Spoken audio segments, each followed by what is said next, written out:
Let's talk about a feeling that's so common, but we almost never talk about how much it really cost us. We're going to dive into the hidden world of the people pleaser, where being nice can actually be the most destructive thing you do, especially to yourself. I mean, really think about it. You've been there, right? Someone asks you for something, a favor, your time, your energy, and you can feel this physical resistance inside you. Every part of you is just screaming no, but the word yes just kind of falls out of your mouth. It's almost like you're not even in control. The source material we're looking at today just nails this feeling with three perfect words. It's reflexive, like a knee-jerk reaction you don't even think. It's polite, because, well, that's what you're supposed to be, right? But then there's the third word, devastating. And that's because of what happens after you say yes. And that's the real kicker, isn't it? You're not even really mad at the person who asked. No, all of that frustration, that slow burning anger, it's pointed right back at you. It's this quiet, simmering rage at yourself for not just protecting your own peace, your own time. When you live like this, it feels like you're constantly walking on a tightrope. It's not about that one single yes. It's this nonstop performance, this high-wire act, where you always feel just one wrong move away from everything coming crashing down. And what is that balancing act? Well, you're trying to juggle everyone else's expectations. You're terrified of causing even a tiny frown on someone's face, worried about the slightest dip in their opinion of you. Because deep down, it feels like one no, just one, isn't a small thing. It feels like it could send you plummeting right into that deep, dark abyss of being unlikable. So yeah, let's call it what it is. This has a name, the people pleaser. And it's not just about being helpful. It's about living this exhausting reality, constantly managing what other people think, all to avoid what feels like the ultimate threat, rejection. Okay, but here's where we need to take a sharp turn. Because that whole performance, that whole tightrope walking, people-pleasing thing, it's not what it looks like on the surface. It's not really about being nice at all. There's something much deeper, much more powerful going on. See, on one side, you have the myth, the story we tell ourselves. Oh, I'm just a nice person. I like to be helpful. But the deeper reality, the thing that's actually pulling the strings, it's a deep-seated survival mechanism. Yeah, you heard me. Survival. And that, right there, is why all that advice about assertiveness training or just say no usually falls flat. You can't just logic your way out of a survival instinct. To really get it, we have to look past the easy answers and venture into the quiet shadows of the mind where this whole thing was built. So, what's at the heart of this instinct? It all boils down to one of the most powerful human emotions there is, the fear of rejection. And this fear, it's not just some background noise. It's an active, powerful force. It has become the primary architect of your life. Just let that sink in for a second. Fear isn't just a visitor. It's the architect. It's drawing the blueprints for your decisions, your relationships, your entire world. It's been in charge all along. So this is the big reframe. This is the whole point. People-pleasing is not a personality trait. It's not some flaw in your character. It's a brilliant, complex, and sophisticated defense system that your mind has spent years building to protect you. And what is this elaborate system defending you from? The one thing our ancient brains fear more than almost anything else, the absolute gut-wrenching pain of isolation, the fear of being cast out, of being alone. Which brings us to a much more accurate definition. People-pleasing is a survival instinct. Plain and simple. It's wired into an unconscious belief that your safety, your actual survival, is directly tied to how useful you are to other people. Your agreeableness, that's your armor. So if we accept all this, if fear is the architect that built this entire structure in your life, it leaves us with one last massive question. Who gave fear the blueprints? You know that feeling when you're completely stuck, like you're paralyzed by this need to do something perfectly? Well, if that sounds familiar, you are in exactly the right place. We're going to unpack the hidden psychological traps that can actually turn our greatest ambitions against us. Okay, so let's start right here with this question. Because wow, who hasn't been there? Someone asks you for a favor, a last-minute project, whatever. And before you even really think about it, the word yes just kind of pops out of your mouth. It's almost a reflex, right? Even when every single part of you is just screaming, no, no, no. And that reflex, what we can call the automatic yes, it creates a really exhausting reality for us. See, on the outside, we look agreeable, helpful, like a team player. But underneath all that, there's a completely different story playing out. And frankly, it is draining. And that's the real kicker, isn't it? The frustration, that slow burn you feel all day, it's not even aimed at the person who asks you for something. It's aimed right back at yourself. You end up kicking yourself, wondering, why did I do that? Why am I so afraid to just say no? This right here, this image just captures that feeling perfectly. It's like this constant high-stakes balancing act. You're terrified that just one no, just one tiny misstep, and everyone's going to see you as difficult or selfish or not good enough. So let's reframe this for a second.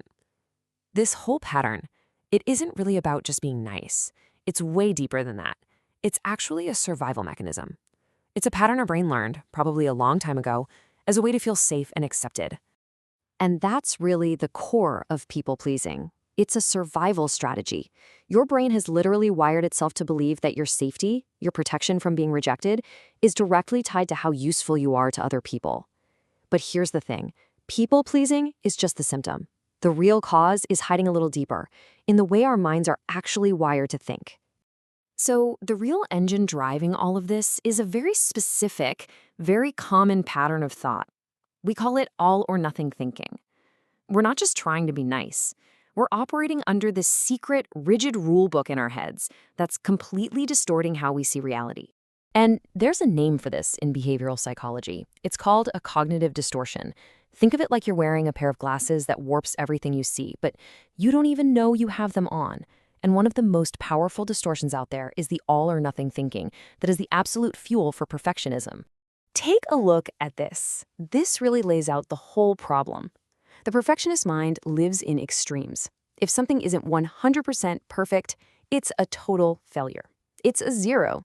There is no middle ground, no room for pretty good, no appreciation for the messy process. But then you look at the growth mindset, and mistakes aren't failures. They're just data. They're just information for next time. Now, this all or nothing thinking, it builds a trap for us, and it's called a fixed mindset. In this mindset, every single mistake feels personal. It's not just a typo or a wrong turn. It feels like a judgment on your character, your intelligence, your worth as a person. So what do?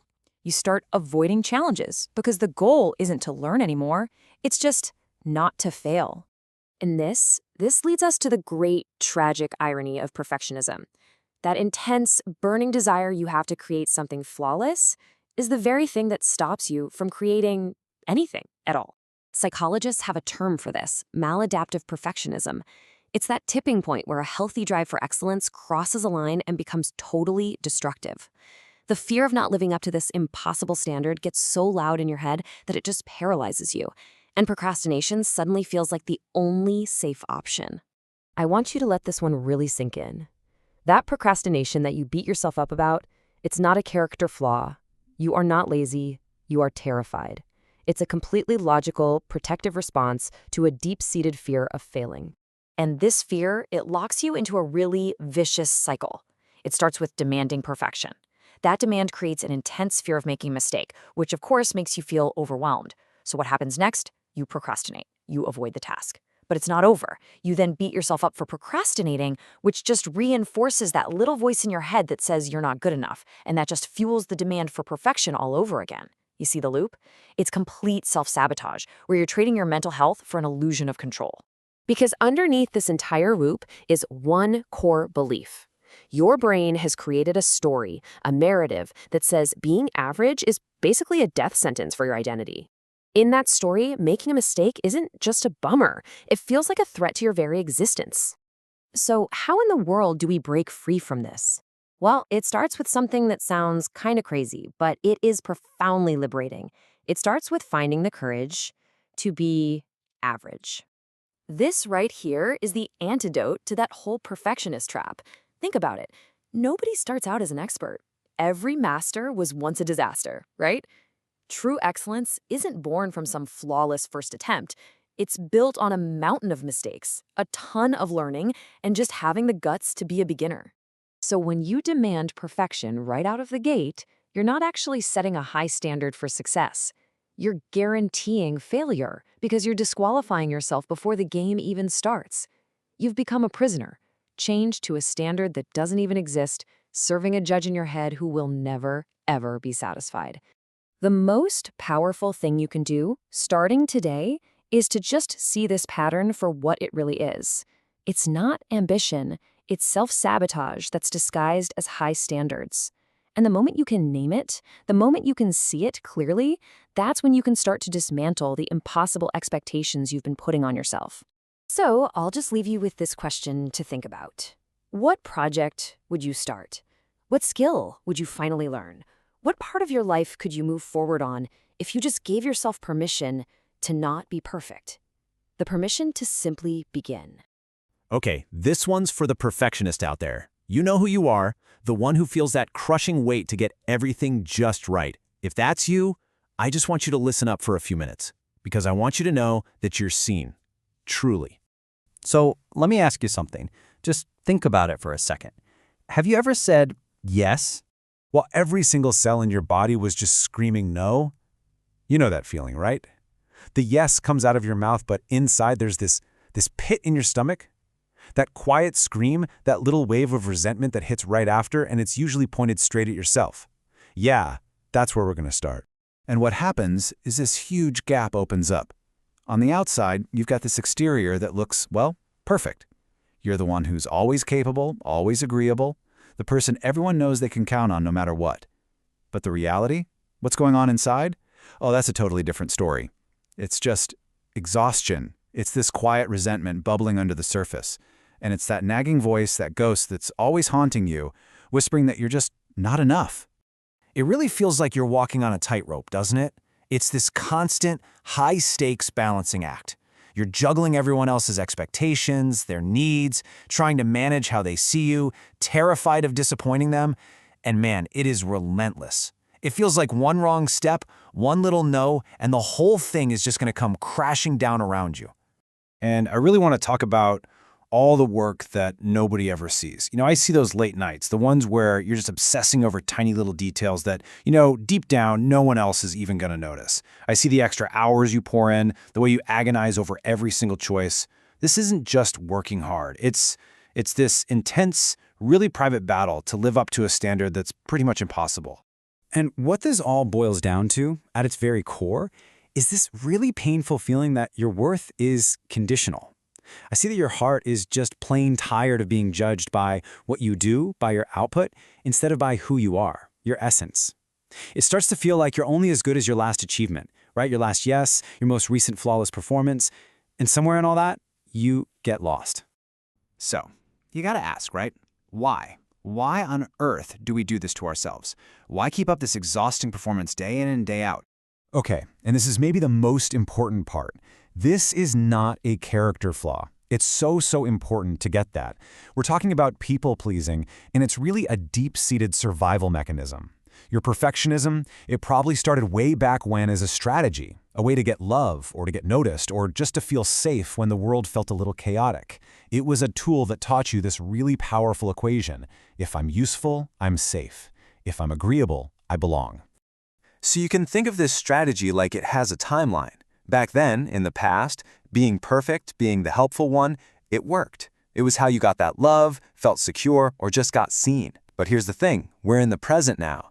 And that same strategy that saved you back then, now it's become a cage. It has totally outlived its usefulness, and frankly, it's the main reason you're so tired all the time. And listen, before we move on, I really need you to hear this. You are so not alone in this. It's wild, but so many of the most talented, most creative, most driven people on the planet, they're the ones who are the most haunted by that exact same feeling of being not enough. So if I can just step in for a second, I want to tell you something really simple. It is okay to be human. It's okay. It's okay to have flaws. It's okay to mess up. It's okay to have limits. And yeah, to build on that, it is 100% okay to be a work in progress. You don't have to have all the answers. You are allowed to be good enough right now, even while you're working on becoming better. That's what life is, right? It's a journey, a process, not some perfect finished product. Just let this next one really sink in for a second. You do not have to be a finished masterpiece to be worthy of taking up space on this earth. Your worth isn't something waiting for you at some imaginary finish line. It's not a prize you get when you're finally fixed. It's already in you. You are worthy right now, today, exactly as you are, mess and all. So seriously, just for a second, can you breathe? I mean, really, take a breath, let your shoulders drop. You are allowed to just be.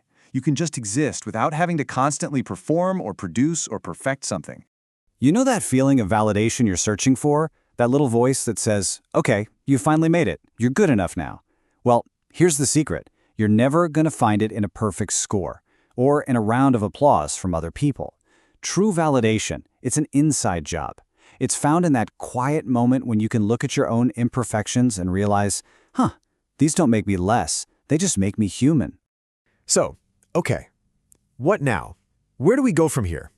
Well, once you can get to that place of just gentle self-acceptance, a whole new path starts to open up.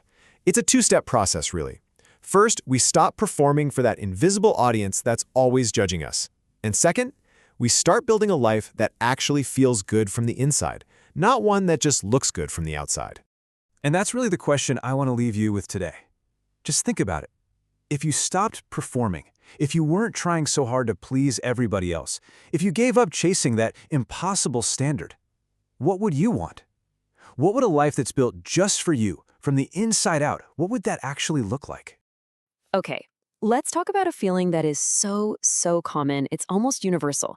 It's this internal tug of war that plays out in moments both big and small. Today, we're diving into the people pleaser's dilemma. I mean, really think about it for a second. Have you ever been in that situation? Maybe you're swamped at work, maybe you're just plain exhausted, and someone asks you for a favor. And even though your whole body is just screaming no, you hear yourself say yes. We're going to unpack that exact moment and everything that comes after. So, let's start with the action itself. That automatic, almost knee-jerk agreement. We're calling it the reflexive yes. And what's so wild is the contrast here, right? On the outside, it looks so polite, so agreeable. It's what a nice person would do. But on the inside, it feels, well, devastating. Because it wasn't a real choice. It was a reflex.